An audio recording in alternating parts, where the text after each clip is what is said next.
बिस्मिल्लाहिर्रहमानिर्रहीम। अस्सलाम वालेकुम डियर स्टूडेंट्स। आज का हमारा टॉपिक है क्रिप्स मिशन।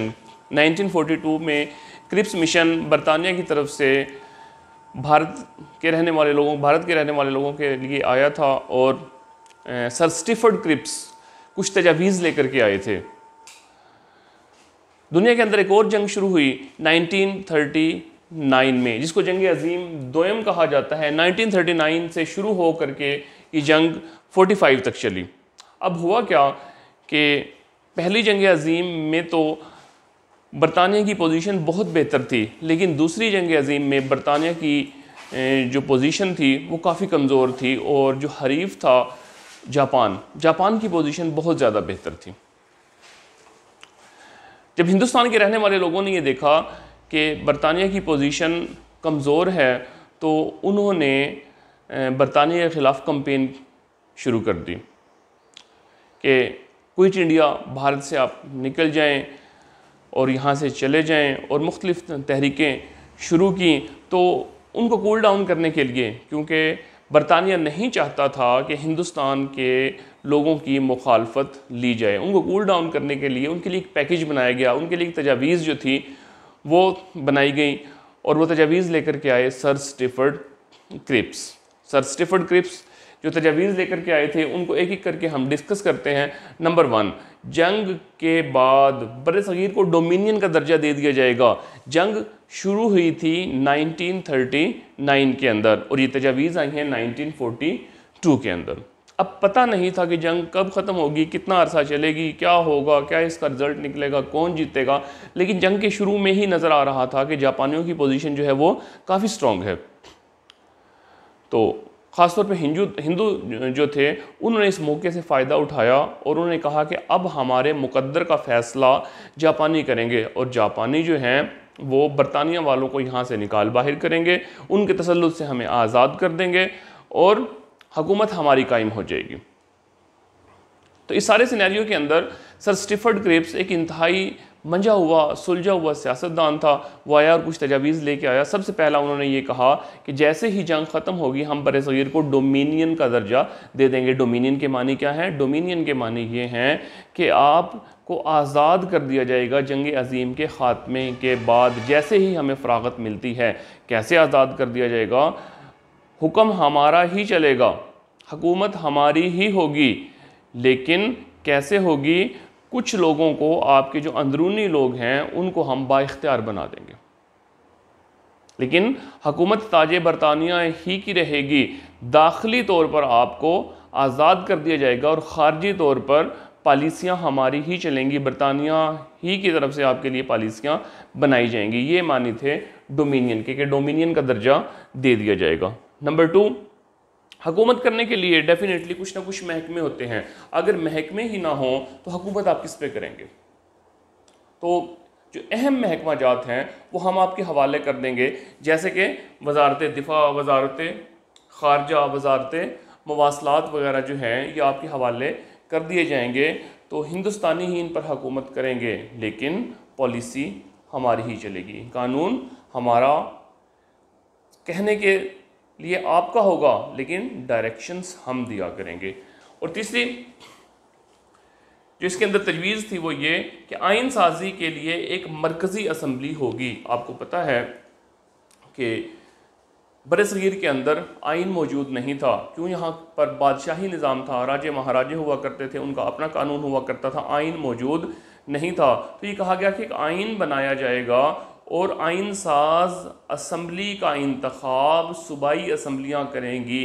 पहले अरकान को मुंतखब कर लिया जाएगा सूबाई लेवल पे, और सूबाई लेवल के जो अरकान होंगे वो मुंतखब करेंगे उन उम्मीदवारों को जो मरकज़ी असम्बली के लिए होंगे, उनको नामज़द किया जाएगा और एक मरकज़ी असम्बली जो है वो बनाई जाएगी। मरकज़ी असम्बली का काम होगा कानून बनाना, आइन बनाना, लोगों के लिए कानून बनाना, मुल्क को चलाने के लिए, बरसगीर को चलाने के लिए कानून बनाना, ये काम होगा मरकज़ी असम्बली का,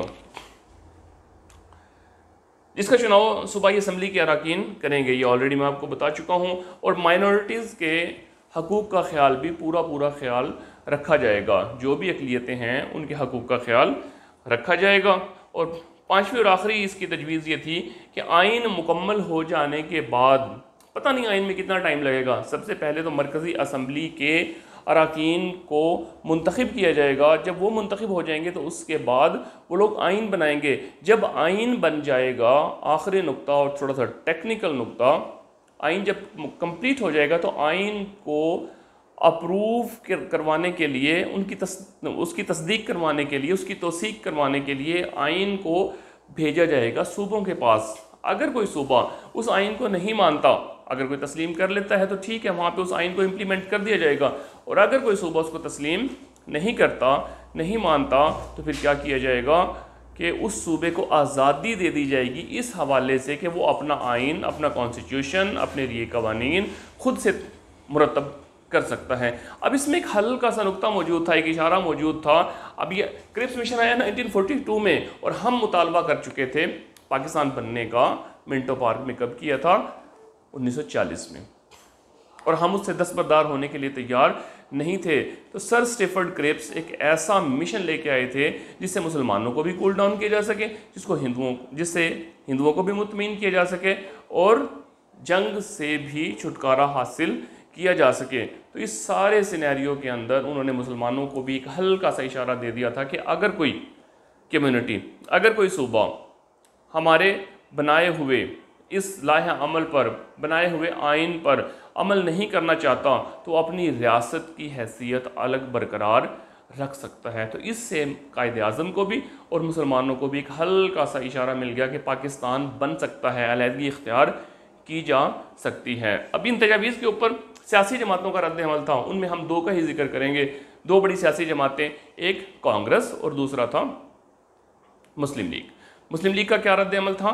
कायदे आज़म ने शुक्रिया अदा किया इन तजावीज़ के हवाले से और साथ ही इसको रिजेक्ट कर दिया कि आपकी मेहरबानी, आपने ये आइन, आपने ये तजावीज़ दी, आपका शुक्रिया, लेकिन ये हमारे लिए काबिल कबूल नहीं है। काबिल कबूल ना होने की वजह क्या कि पाकिस्तान बनने का इशारा तो मौजूद है, लेकिन कब बनेगा इसका कुछ पता नहीं है।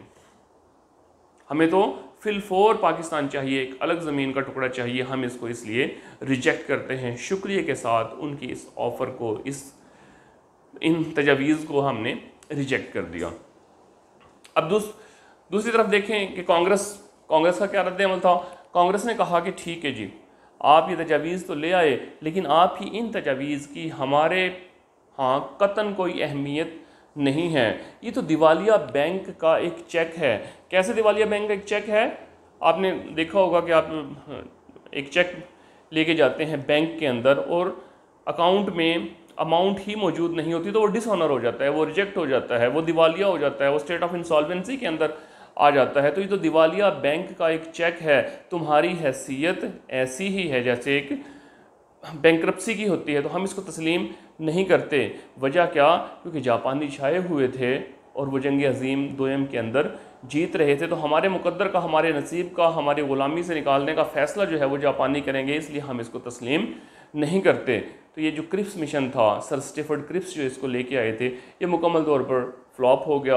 और सर स्टेफर्ड क्रिप्स ने, उस शरीफुन्नफ्स इंसान ने इसकी नाकामी की जिम्मेदारी ना कांग्रेस पर डाली और ना ही मुस्लिम लीग पर डाली। उन्होंने ये कहा कि मैं कन्विंस नहीं कर सका और ये मिशन जो था इस तरह से नाकाम हो गया। आज के लिए जो स्टूडेंट्स इतना ही काफ़ी। नेक्स्ट लेक्चर में इंशाल्लाह हम नेक्स्ट टॉपिक पढ़ेंगे। अल्लाह हाफ़िज़।